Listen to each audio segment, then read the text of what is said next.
On January 23, 1991, a blockbuster three-team trade happened that would be remembered as the day Dražen Petrović landed in New Jersey.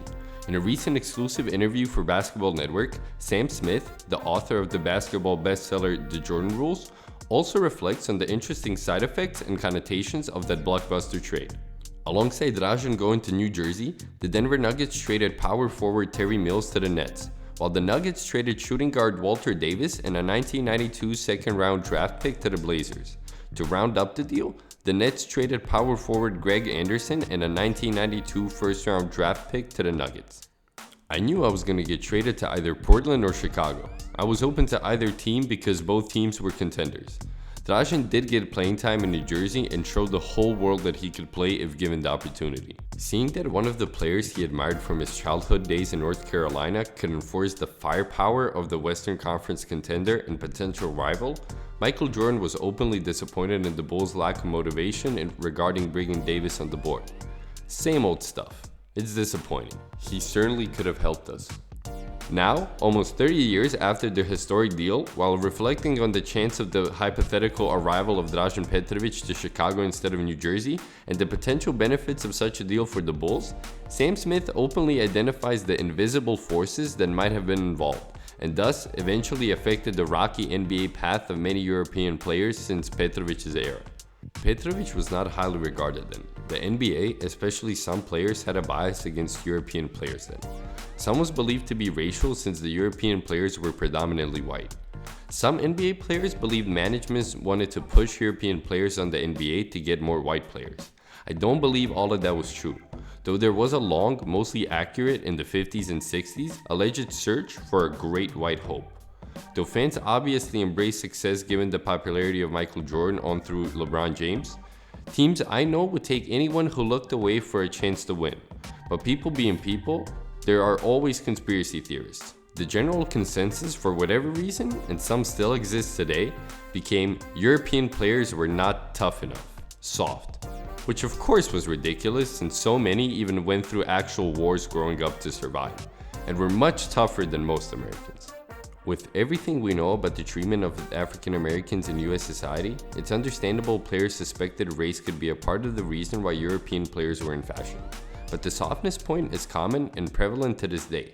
For a long time, European players didn't get a lot of chances to win with coaches and teams. If they did, they were considered shooters, which implied they were soft and can't take the physicality of the NBA.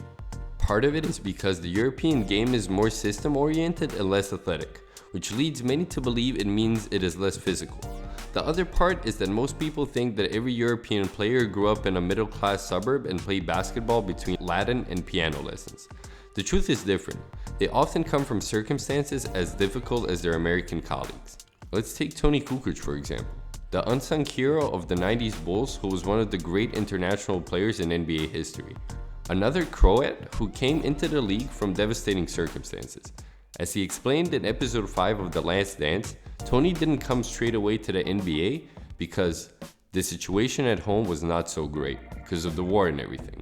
I just decided to play a couple of more years in Europe first. Just to be there, kind of. Just not take off completely. He was among the first to open the door for players from the other side of the Atlantic, showing them it was possible to compete with the best of the best. Before Toni, the USA and Europe's basketball worlds were segregated, with one-sided interests shown in the relation. Famous NBA author Sam Smith testifies to it, as he speaks of Kukoc as a complete unknown before coming to the league.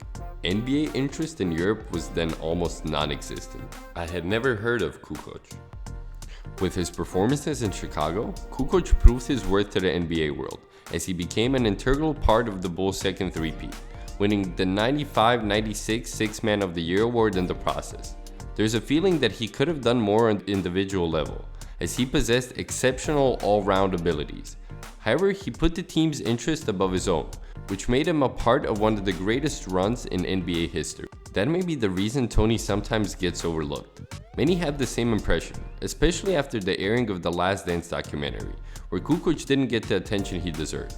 Smith also sees Kukoc as unappreciated, as Toni was a lab rat in terms of being a high-impact foreign player deserving a real shot in the league, which was unknown territory for the NBA at the time. Kukoc is one of the more underrated players in NBA history because of the team he played with. His ball handling abilities and shooting, he could have been an all-time great. But he sacrificed his individual game and even played out of position as a rebounding power forward to accommodate the Bulls. Plus, the NBA was still uncertain about giving European players a prominent role in the 90s. Toni, often being unheeded, shows in the fact he still hasn't been inducted in the Naismith Hall of Fame. Whether you agree with it or not, when you compare him to his peers who have already been inducted, it's safe to say Kukoc deserves to be a part of that elite group. It's something Sam Smith agrees with, as he believes Toni is once again a victim of setting aside for the benefit of the Bulls. Because he sacrificed individual statistics for the team and thus became the sixth man, the Hall of Fame doesn't enshrine many reserve-type players even though Toni often started. Toni was much better and more successful than his fellow players who are in, like Raja, Divac, and Marčiulionis. Toni may be the best player ever from overseas to come to the NBA in his prime, unlike Sabonis. I believe he will get into the Hall of Fame within the next 2 years. He should have been inducted well ahead of players like Raja and Divac based on international accomplishments. Great insight from one of the iconic figures in NBA sports writing. He recognizes the player Toni Kukoc was and agreed on the whole take on him being underappreciated in NBA circles. Is Sam Smith right? Let us know in the comments below. And if you enjoyed this video, please leave it a like and consider subscribing to our YouTube channel for more great basketball content. Thank you for watching.